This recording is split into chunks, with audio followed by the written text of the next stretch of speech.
This is a day many of us had hoped would never come. The destruction of basic human rights for hundreds of millions of people in what was once one of the world's greatest democracies. Only a short drive from where I'm standing today, our neighbors are being stripped of the right to make decisions about their own bodies. Today's ruling by the Supreme Court of the United States is abhorrent.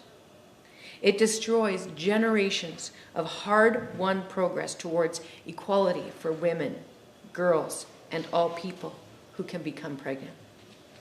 I'm also deeply troubled by the legal implications for 2S plus LGBTQ people in the United States and their rights, their right to marry and to simply live openly, safely, and with respect.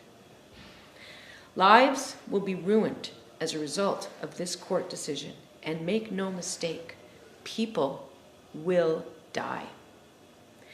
I know that people across the democratic world are horrified by what is happening in the United States today. I am horrified. But we would also be naive to think that this is a somewhere else problem. The same extremists who have prevailed in the United States today are hard at work here in Canada and Alberta as well. Elections have consequences.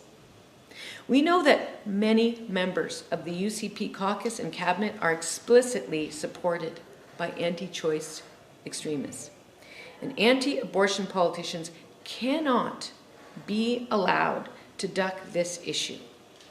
It is both inadequate and dangerous for leaders to say things like, "I am anti-abortion, but I won't impose my view because the matter is already settled." As we have learned today, the matter is not settled. It was not settled in the US, and frankly, human rights are never settled. They must always be protected. Because in the absence of that vigilant protection, human rights will be attacked and removed, as they were today. And not only can the fundamental human right to reproductive health care be overtly attacked, like we are seeing today in the US, it can be attacked in an underhanded manner, such that it slowly becomes less accessible. Access to abortion and to health care generally for women and girls and LGBTQ2S plus people is not good enough in Alberta, and it is slipping backwards as we speak.